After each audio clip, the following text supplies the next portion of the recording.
வணக்கம்.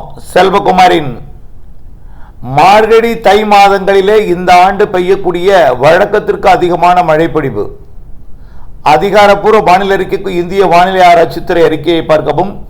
2025 டிசம்பர் 7 ஞாயிற்றுக்கிழமை அதிகாலை நிலவர வானிலை பதிவு. மார்கழி தை மாத ஆய்வறிக்கை.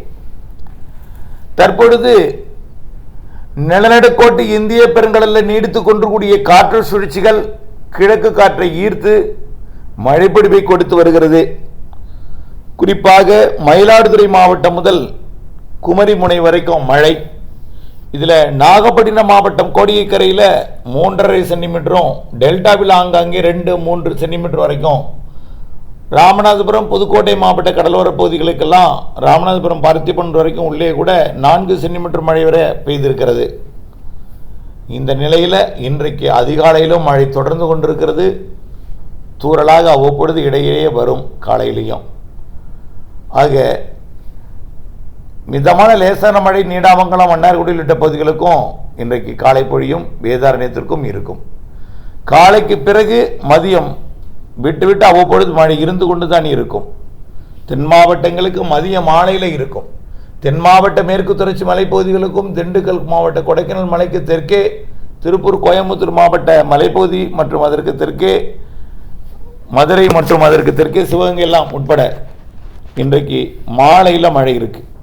ஆனால் நாளை 8ஆம் தேதி இடைவெளி என்று சொல்லியிருந்தோம். ஆனால் பெரிதாக நாள் முழுவதும் 24 மணி நேர இடைவெளி கிடையாது. கடலிலே நிகழ்வு நெருங்கி வந்து கொண்டிருக்கும். முதல் நிகழ்வு விளங்கி போய் கொண்டிருக்கும். 2 நிகழ்வுக்கும் இடைப்பட்ட காலம். ஆக முதலில் சென்ற நிகழ்வு தூறலை கொடுக்கலாம். அதனால் இரண்டாவது வரக்கூடிய நிகழ்வு மேகமூட்டத்தை முன்கூட்டியே ஏற்றலாம். இப்படிப்பட்ட வானிலை 8ஆம் தேதி இருக்கும். ஆனால் பெரிய அளவிலே மழை நாளை இல்லை. தூறலாம், நினைக்கலாம். ஆனால் பெரும்பாலும் இடைவெளியாக தான் இருக்கும். குறிப்பாக இந்த டெல்டா மற்றும் தென் மாவட்டங்களுக்கு. இந்த நிலையில் 9ஆம் தேதி நிகழ்வு ஏறி வந்து நல்ல மழை பொழிவை கொடுக்கணும்னு சொல்லியிருக்கிறோம். இலங்கைக்கு மிக நெருக்கமாக வந்து மிக மழை பொழிவை கொடுக்கும். தமிழ்நாட்டின் கடலோர மாவட்டங்கள் எல்லாமே கொடுக்கும், தென் மாவட்டங்களுக்கு கொடுக்கும். அதற்கு பிறகு 10-11 தேதிகளிலே வடகடலோர மாவட்டங்கள் செங்கல்பட்டு வரைக்கும் மழைப்பொழிவு கிடைக்கும்.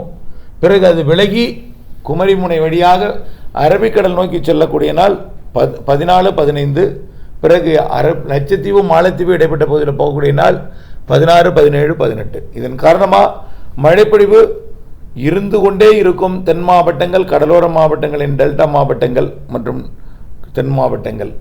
அதனைத் தொடர்ந்து 8ஆம் தேதி தீவிரம் குறைந்திருந்தாலும் 9ஆம் தேதி அடுத்த நிகழ்வுடன் மழைப்பொழிவை தொடக்கும் பொழுது முதல்ல டெல்டா ராமநாதபுரம், பிறகு டெல்டாவின் உள்பகுதி தென் மாவட்டங்கள் முழுவதும், பிறகு வடகடலோரம் செங்கல்பட்டு வரை ஒரு நாள் எட்டும்.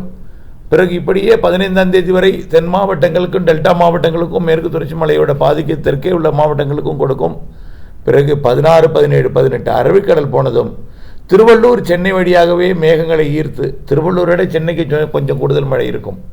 சென்னை விட செங்கல்பட்டு, காஞ்சிபுரம் தெற்கு பகுதிக்கெல்லாம் கூடுதல் இருக்கும். இப்படி மழைப்பொழிவு டெல்டா தென் மாவட்டங்கள் மற்றும் ஒட்டுமொத்த வட மாவட்டங்களில் வடக்கு பகுதி, அதாவது சரி கடலோர பகுதி, பிறகு உள்ளே உள்ள மாவட்டங்களுக்கும் 16, 17, 18 கிருஷ்ணகிரி தருமபுரி வரைக்கும் 16, 17, 18 ஆங்காங்கே மழை இருக்கும். ஏரி குளங்களை நிரப்பும் மழை அல்ல, ஆங்காங்கே பெய்து கொண்டிருக்கூடிய 3-5 சென்டிமீட்டருக்குள்ளே பெய்யக்கூடிய மழை வரக்கூடிய 16, 17, 18 ஈரோடு நீலகிரி வரைக்கும் எட்டும். ஆனால் எட்டுவதற்கு வாய்ப்பு இருக்கிறது. ஆனால் ஒதுக்குதல் இருக்கும், மழையும் இருக்கும், அருகருகே கூடுதல் குறைவாக இருக்கும். வலுவான நிகழ்வு எல்லாம் கிறிஸ்மஸை ஒட்டியும் கிறிஸ்மஸுக்கு பின்னாடியும் வருதுன்னு ஏற்கனவே சொல்லியிருக்கிறோம். புரியுதுங்களா? அதனால 16, 17, 18க்கு அப்புறம் மழைப்பொழிவு. 19லிருந்து அடுத்த வலுவான நிகழ்வு இலங்கையை நெருங்கும். ஆனால் அது வந்து தமிழ்நாட்டை கடந்து போகிற வாய்ப்பு இல்லை. இலங்கையை நெருங்கி இலங்கைக்கு மிக நெருக்கமாக இலங்கை கடந்தோ அல்லது தென் மாவட்டங்கள் ஊடாகவோ அல்லது தென் மாவட்ட, அதாவது குமரிக்கடல் வழியாகவோ கண்டிப்பாக நகரும். குமரிக்கடல் நிலநடுக்கோட்டை இந்திய பெருங்கடல் வழியாக தமிழ்நாடு நெருங்கி பிறகு விலகி குமரிக்கடல் இந்திய பெருங்கடல் வழியாக மேற்கு நோக்கி நகர்வதற்கே அதிக வாய்ப்பு. ஆனால் இப்பொழுது இந்த 9லிருந்து 18ஆம் தேதி வரை வரக்கூடிய நிகழ்வின் தீவிரத்தை காட்டிலும் 19லிருந்து 24 நிகழ்வு கொஞ்சம் தீவிர மழைப்பொழிவை கொடுக்கும். தமிழ்நாட்டின் அனைத்து மாவட்டங்களுக்குமே அது கிடைக்கும். அடுத்தபடியாக 19 நெருங்கணும்னு வச்சுங்க, 20 தொடங்கும், 21, 22, 23, 24 மழை இருக்கும். சரி, 25ஆம் தேதி கிறிஸ்மஸுக்கு ஒரு இடைவெளியை கொடுக்கும். ஆனால் அதுலேயும் குழப்பம், மிரட்டல் எல்லாமே இருக்கும், தூறல்லாம் இருக்கும்.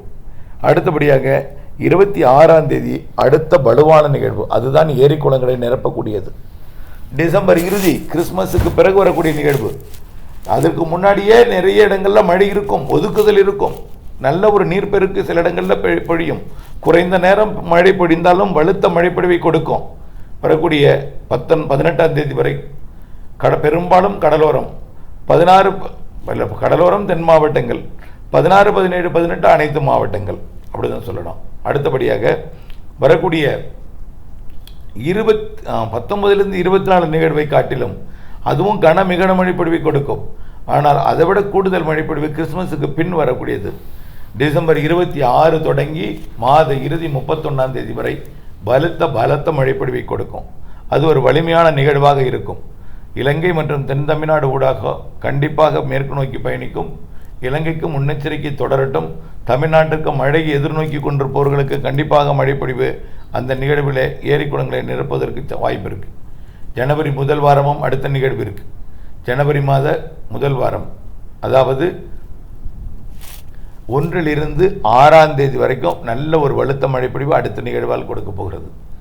முதல் நிகழ்வு விடைபெறுவதற்கே 1 நாள் 2 நாள் ஆகிடும். அடுத்த நிகழ்வு தொடங்குவதற்கும் அதோட இணைந்துடும். ஆகவே நிகழ்வுகள் வரிசையாக வரப்போகிறது. மார்கழி மாதம் நிகழ்வுகள் வரிசையாக வரப்போகிற நிகழ்வுகள், மழைப்பொழிவுகள் அடுத்தடுத்த நிகழ்வுகளுக்கு கூடும். கிறிஸ்துமஸுக்கு முன்னாடி வரக்கூடிய மழைப்பொழிவை காட்டிலும் கிறிஸ்துமஸுக்கு பின்னாடி வரக்கூடிய மழைப்பொழிவு அனைத்து மாவட்டங்களுக்கும் கனமழைப்பொழிவை கொடுக்கும். ஜனவரி முதல் வாரத்தில் வருவதும் கனமழைப்பொழிவை கொடுக்கும். கிட்டத்தட்ட ஜனவரி முதல் வாரமும் மற்றும் டிசம்பர் இறுதியும் கிட்டத்தட்ட ஒன்று போல் மிக மழைப்பொழிவை கொடுக்கும். அடுத்தபடியாக பொங்கலுக்கும் மழை உண்டு. பொங்கலுக்கு கண்டிப்பாக மழை உண்டு. குறைந்தபட்சம் நனைக்கும் மழையாவது பொங்கல் அன்றைக்கு இருக்கும். முன்னாடி பின்னாடி எல்லா நாட்களிலும் மழை உண்டு. பொங்கலுக்கு முன்னும் மழை உண்டு, பின்னும் உண்டு, பொங்கலிலும் உண்டு.